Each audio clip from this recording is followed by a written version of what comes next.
గోల్కొండ మన రాష్ట్రం మన TV. Please subscribe Golconda TV. For more updates bell button పై క్లిక్ చేయండి.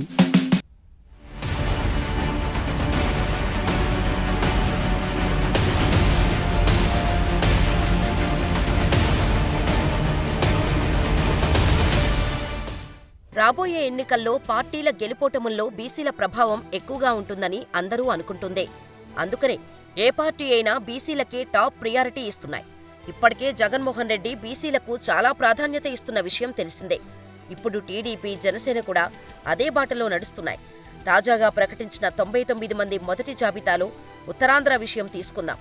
ఉత్తరాంధ్రలోని వైజాగ్, శ్రీకాకుళం, విజయనగరం జిల్లాల్లో 34 అసెంబ్లీ సీట్లు ఉన్నాయి. వీటిల్లో 2 పార్టీలు కలిపి 17 సీట్లను ప్రకటించాయి. ఈ 17 సీట్లలో జనసేన 2 అభ్యర్థులను ప్రకటించగా మిగిలిన 15 చోట్ల టీడీపీ ప్రకటించింది.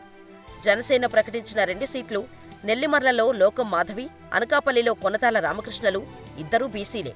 ఇక కొనతాల అయితే గౌర సామాజిక వర్గం.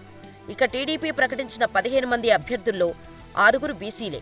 బలమైన కాళింగ సామాజిక వర్గానికి చెందిన బెందాలం అశోకును, ఇచ్చాపురంలో అముదాల వలసలో కూన రవికుమారును, కుప్పల వెలమకు చెందిన అచ్చెన్నాయుడుకు టెక్కల టికెట్ ఇచ్చారు.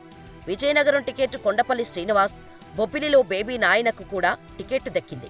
విశాఖ పశ్చిమ సీటును గౌర సామాజిక వర్గానికి చెందిన గణబాబు, నర్సీపట్నంలో కొప్పుల వెలమ అయిన చింతకాల అయ్యన్న పాత్రుడు పోటీ చేయబోతున్నారు. ఏ విధంగా చూసుకున్నా రాబోయే ఎన్నికల్లో అభ్యర్థుల ఎంపిక మ్యాక్సిమం సామాజిక సమీకరణాల మీదే ఆధారపడి ఉంటుందని అర్థమవుతోంది. వైసీపీ, టీడీపీనే కాదు, ఏ పార్టీ గెలుపు రేసులో ఉండాలని అనుకున్నా సామాజిక వర్గాల్లో సమతూకాన్ని పాటించక వేరే దారి లేదు.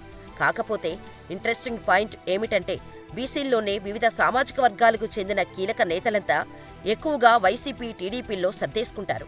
మిగిలిన అరాకొరా నేతలు జనసేన తరపున పోటీ చేస్తే చేయొచ్చంతే. కాంగ్రెస్ తరపున పోటీ చేయబోయే నేతలను కూడా ఇదే పద్ధతిలో ఎంపిక చేసినా వాళ్ల ప్రభావం దాదాపు శూన్యమనే అనుకోవాలి. ఇక బీజేపీ, వామపక్షాల గురించి ఆలోచించాల్సిన అవసరమే లేదు.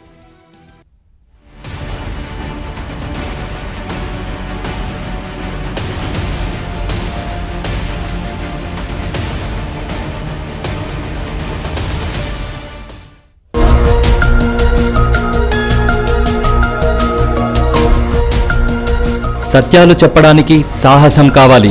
నిజాలు చెప్పే పత్రికలు రావాలి. నిజం మా నైజం. మెట్రో పక్క తెలంగాణ దినపత్రిక.